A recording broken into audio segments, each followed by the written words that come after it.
अस्सलाम वालेकुम dear students, welcome on the platform of Vivid Smart Learning. आज हम चैप्टर नंबर 2 कर रहे थे 12th का कंप्यूटर का, और चैप्टर नंबर 2 के अंदर हमने एसडीएलसी का रिक्वायरमेंट इंजीनियरिंग वाला फेज जो है वो पढ़ लिया था। आज हम नेक्स्ट देखते हैं कि नेक्स्ट एसडीएलसी का जो फेज है वो फेज क्या है, उस फेज के अंदर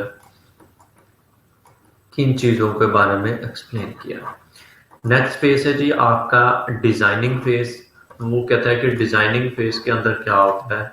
designing phase is the architectural phase of the system design. वो कहता है कि डिजाइनिंग फेज जो है, सबसे पहला डिजाइनिंग फेज के अंदर जो है वो आप अपने सिस्टम का पूरा आर्किटेक्ट बनाते हैं, पूरा जो है वो पूरी डायग्राम्स बनाते हैं। वो डायग्राम जो है वो आपके सिस्टम के पूरे वर्किंग के बारे में क्या करती है, एक्सप्लेन करती है। ठीक है जी।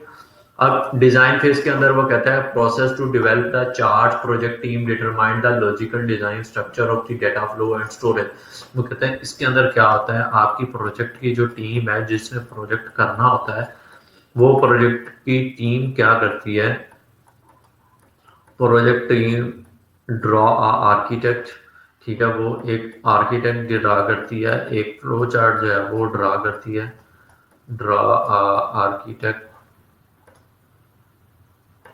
आर्किटेक्चर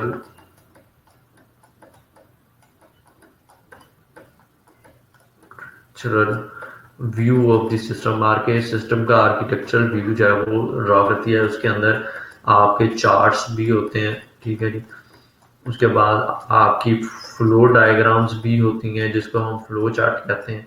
ठीक है। और आपकी डीएफडी भी होती हैं जिसको हम डेटा फ्लो डायग्राम्स कहते हैं। डीएफडी मतलब डेटा फ्लो डायग्राम। ठीक है। तो इसके अंदर वो कहता है कि for the user interface the project team mock up the screen layout for the developer to the use. वो कहता है कि इसके अंदर फॉर द यूजर को इंटरफेस प्रोवाइड करने के लिए, इंटरफेस बेसिकली क्या होता है, जो स्क्रीन यूजर को नजर आ रही है उसको हम क्या कहते हैं, इंटरफेस कहते हैं। वो कहता है for the user interface, for the user interface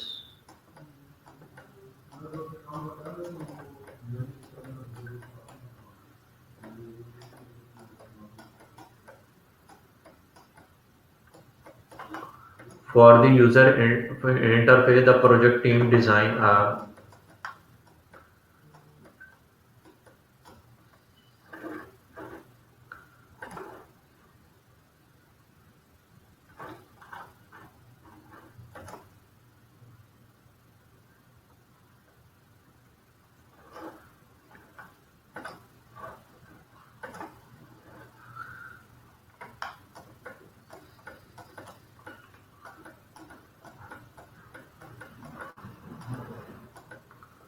project team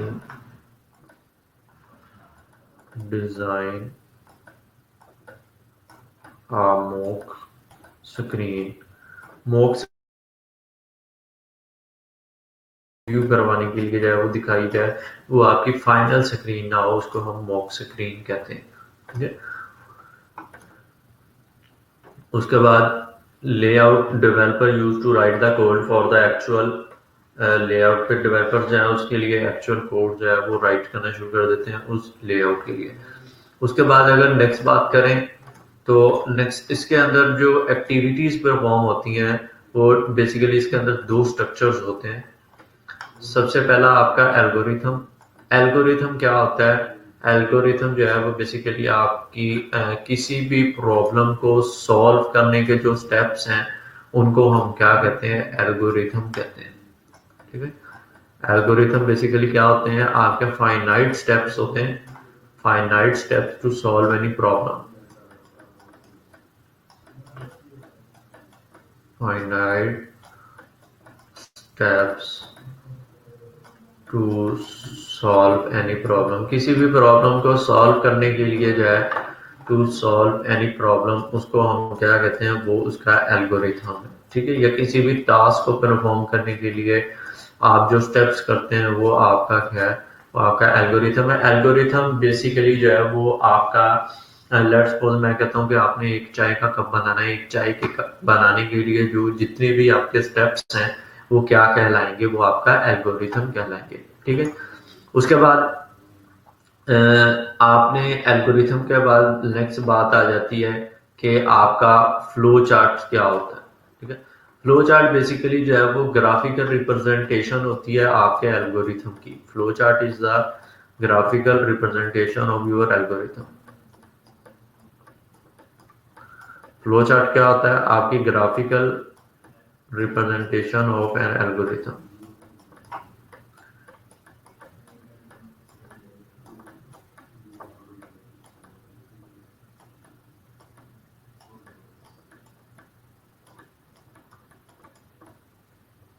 Presentation of an algorithm।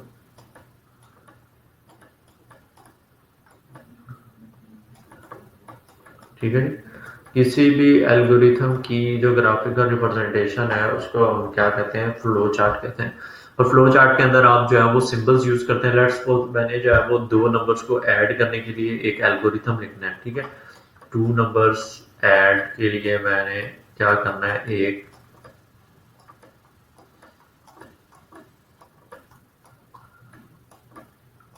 Algorithm draw करना है, यानी एल्गोरिथम लिखना है। तो एल्गोरिथम लिखने का बेटा तरीका ये है कि सबसे पहले एक एल्गोरिथम का स्टार्टिंग पॉइंट होता है। सबसे पहले आप एक लाइन नंबर देते हैं और लाइन नंबर हमेशा 10 से स्टार्ट होती है और इसका डिफरेंस भी 10 से होता है। ठीक है, सबसे पहले आप लिखेंगे स्टार्ट। हर एल्गोरिथम का एक स्टार्टिंग पॉइंट होता है और एक एंडिंग पॉइंट होता है। ठीक है, स्टार्ट, उसके बाद आप लिखेंगे जी 20। ठीक है, आप लिखेंगे लेट एक्स। मैंने कहा कि एक आप लेट कर लें कि एक एक्स है, 30।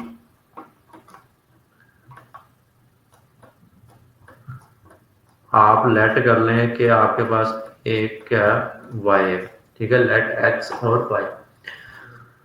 उसके बाद 40 के अंदर आप जो है वो कर लें सम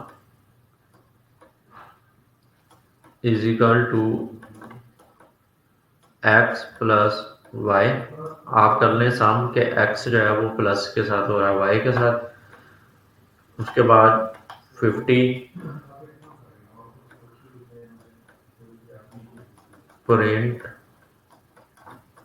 सम। ठीक है, उसके बाद 60 के अंदर आप क्या कर दें?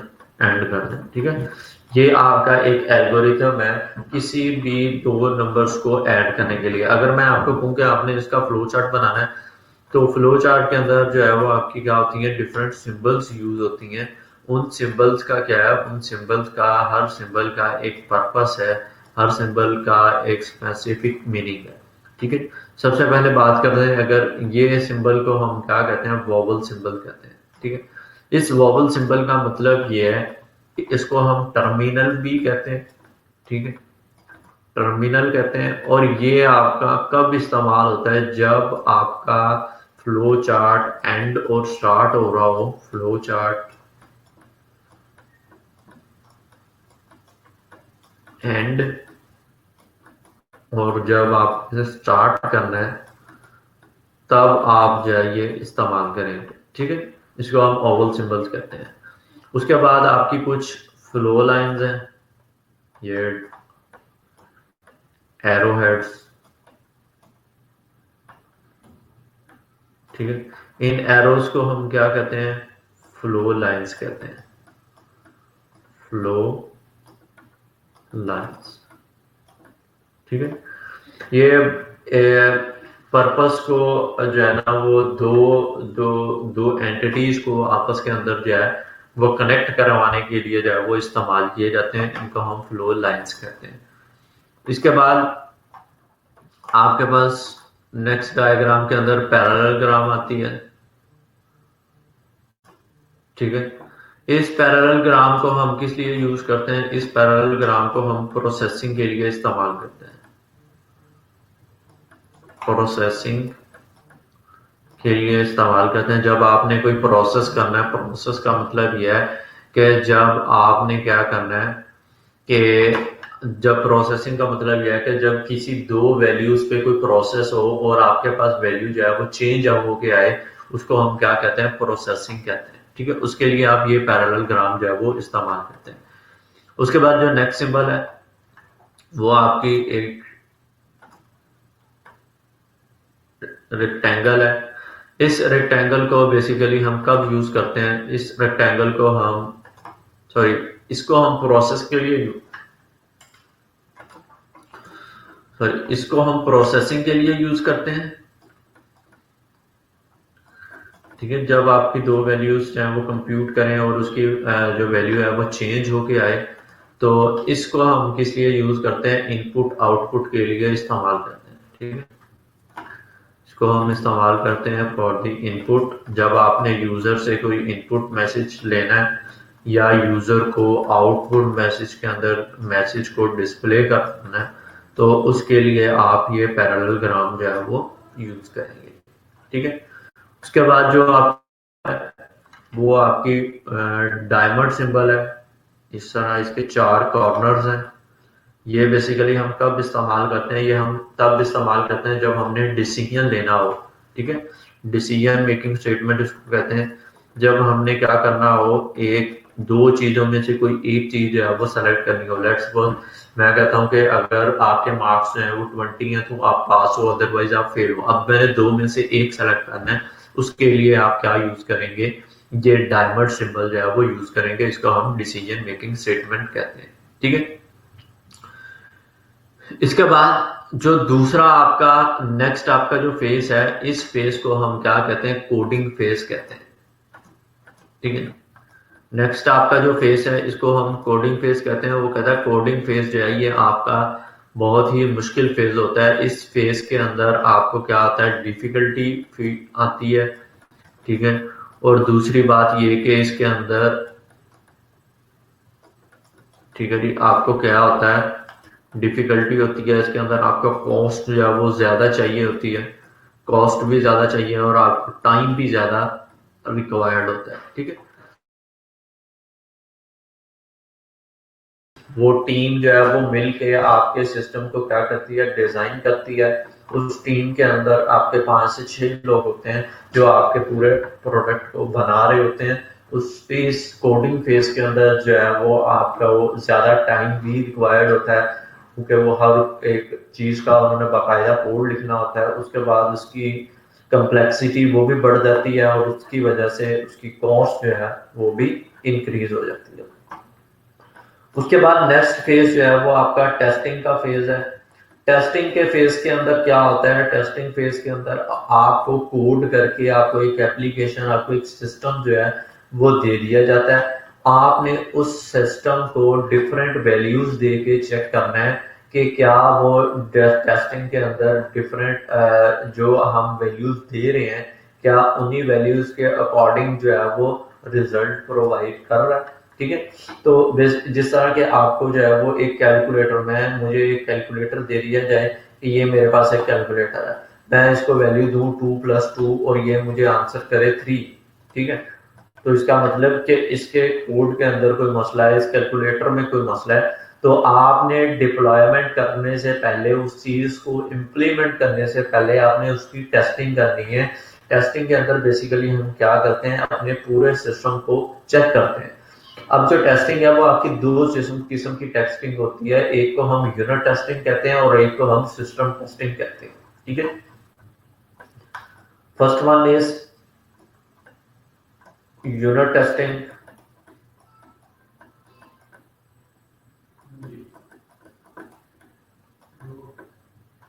सेकेंड वन इज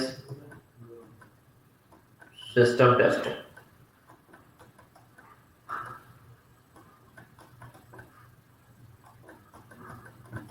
ठीक है, first one is unit testing and second one is system testing. अब यूनिट टेस्टिंग के अंदर क्या होता है कि आपका जो प्रोजेक्ट है, आपका जो सिस्टम है, उस सिस्टम के एक एक पार्ट्स को सेपरेटली जो है वो क्या किया जाता है, डिफरेंट वैल्यूज दे के चेक किया जाता है कि वो आउटपुट के अंदर ट्रू आंसर हमें देते हैं या नहीं देती। अगर वो ट्रू आंसर नहीं दे रही तो इसका मतलब उसके कोड के अंदर मसला है। फिर हम उस एरर को फाइंड करते हैं और फिर उस एरर को सॉल्व आउट करते हैं। इसको हम क्या कहते हैं, डीबगिंग कहते हैं। डीबगिंग बेसिकली एक ऐसा प्रोसेस होता है जिस प्रोसेस के अंदर आप क्या करते हैं, अपने प्रॉब्लम को, अपने एरर को फाइंड करते हैं और फिर उस एरर को क्या करते हैं, सॉल्व करते हैं। इसको हम क्या कहते हैं, यूनिट टेस्टिंग कहते हैं। उसके बाद बात करें उसको सॉरी हम क्या कहते हैं, डीबगिंग कहते हैं। और यूनिट टेस्टिंग किसको कहते हैं कि जिसके अंदर आपके आपके सिस्टम के एक यूनिट को जो है वो डिफरेंट वैल्यूज दे के चेक किया जाए, उसको हम यूनिट टेस्टिंग कहते हैं। उसके बाद अगर बात करें सिस्टम टेस्टिंग की, सिस्टम टेस्टिंग के अंदर आप ओवरऑल आपका जो पूरा सिस्टम है, आप पूरे सिस्टम की टेस्टिंग करते हैं, उसको आप टेस्टिंग फेस, उसको आप सिस्टम टेस्टिंग कहते हैं। अब सिस्टम टेस्टिंग के बाद जो आपकी चीज आती है, आपने क्या करना होता है, डिप्लॉयमेंट करनी होती है। आपने अपने प्रोडक्ट को डिप्लॉय करना है, ठीक है। तो डिप्लॉयमेंट या उसकी इम्प्लीमेंटेशन करनी है, ठीक है। डिप्लॉयमेंट या उसकी इम्प्लीमेंटेशन। आफ्टर टेस्टिंग आप क्या करते हैं, उसकी इम्प्लीमेंटेशन करते हैं ताकि जितने भी एरर्स हैं वो आप जो है वो फाइंड कर सकें, ताकि अगर यूजर को जो है वो एरर्स आएंगे तो इससे आपका अच्छा इम्पैक्ट नहीं पड़ेगा, ठीक है। तो बात करते हैं जी उसके बाद डिप्लॉयमेंट के अंदर। वो कहते हैं software deployment is a set of activities used to make the available for the use, that is deployment is called implementation. वो कहता है कि बेसिकली डिप्लॉयमेंट क्या होती है, डिप्लॉयमेंट के अंदर ये ऐसी एक्टिविटीज होती हैं जिन एक्टिविटीज को आप परफॉर्म करने के बाद अपने सिस्टम को क्या कर देते हैं, सिस्टम को अवेलेबल कर देते हैं for users, available for the users, ठीक है। यानी पहले आपका सिस्टम जो है वो एक दो लोग यूज कर रहे होते हैं, एक दो लोग जो है वो लोकली जो है वो यूज कर रहे होते हैं, फिर आप अपने सिस्टम को जो है वो डिप्लॉय करके जो है वो अवेलेबल कर देते हो कि हर बंदा जो है वो उसको क्या कर सके, इस्तेमाल कर सके। उसके बाद the main activities involve during the deployment phases. वो कहता है डिप्लॉयमेंट फेजेस के अंदर जो है वो आपकी कुछ मेन एक्टिविटीज जो है वो परफॉर्म होती हैं। तीन आपकी इसके अंदर जो है वो मेन एक्टिविटीज परफॉर्म होती हैं, ठीक है। 3 मेन एक्टिविटीज परफॉर्म होती हैं।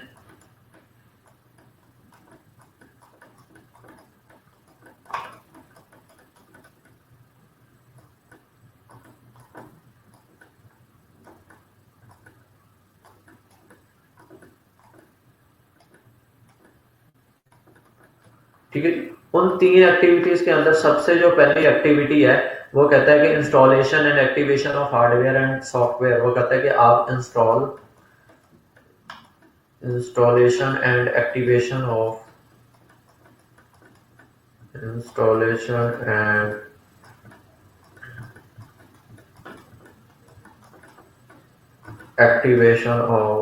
सॉफ्टवेयर एंड हार्डवेयर, ठीक है। आप अपने सॉफ्टवेयर और हार्डवेयर को क्या करते हैं, उसको इंस्टॉल करते हैं और उसको फिर एक्टिवेट करते हैं।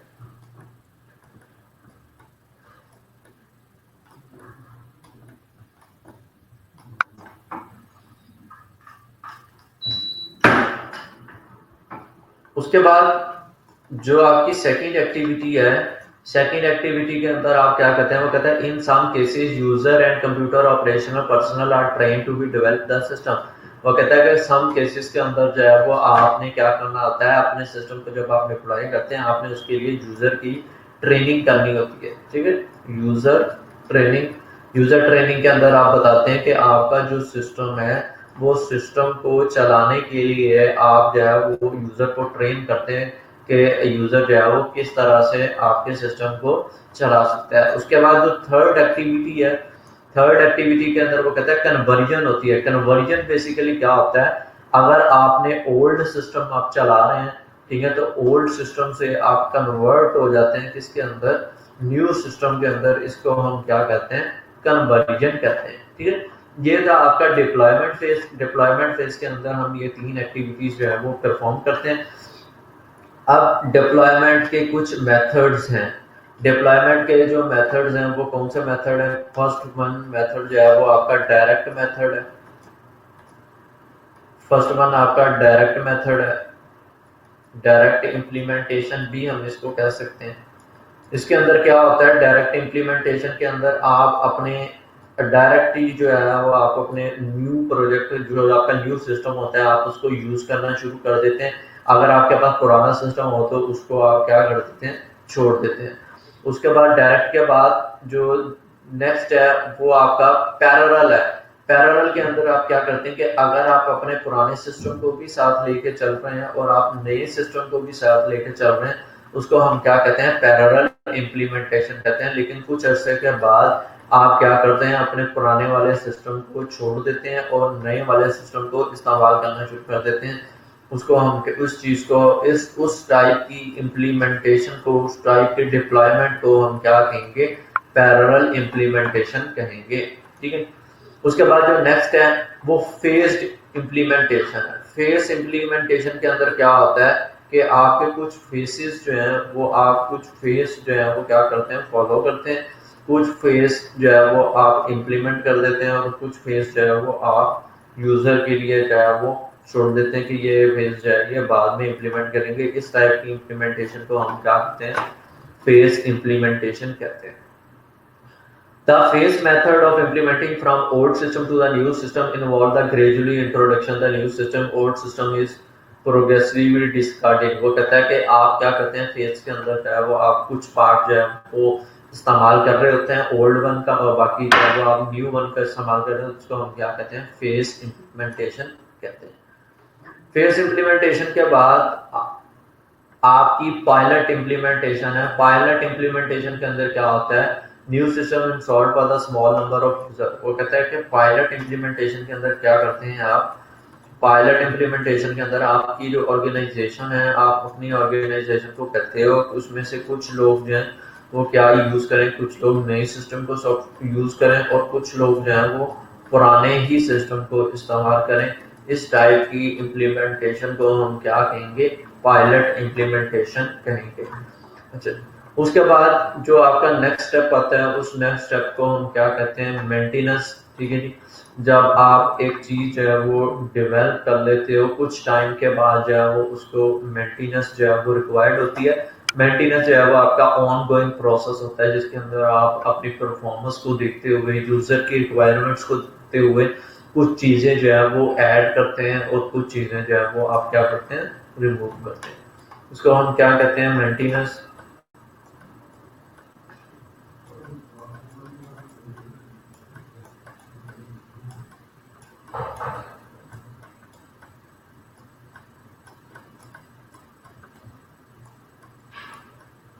मेंटेनेंस या सपोर्ट। मेंटेनेंस या सपोर्ट का मतलब यह है कि आप जब एक चीज़ बिल्ड कर लेते हैं, वो जब चीज़ बिल्ड हो जाती है उसके बाद कुछ टाइम के बाद उस चीज़ को मेंटेन करने के लिए आप क्या करते हैं, कुछ एक्टिव यूज़र की रिक्वायरमेंट्स को देखते हैं।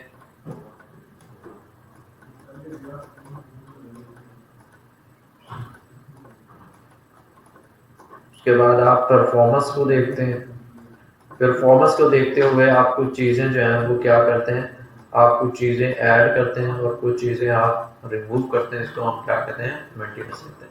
ये था बेटा आपका एसडीएलसी का टॉपिक। एसडीएलसी के टॉपिक के अंदर हमने पढ़ा कि एसडीएलसी क्या होती है, एसडीएलसी डेफिनेशन क्या होती है, एक सिस्टम क्या होता है, एक सिस्टम के कंपोनेंट्स क्या होते हैं। उसके बाद हमने देखा कि एसडीएलसी के जो फेजेस हैं वो फेजेस कौन से होते हैं। नेक्स्ट क्लास के अंदर इंशाल्लाह हम अपना नेक्स्ट टॉपिक जो है वो स्टार्ट करेंगे। तब तक के लिए अपना ख्याल रखिएगा। Thank you so much.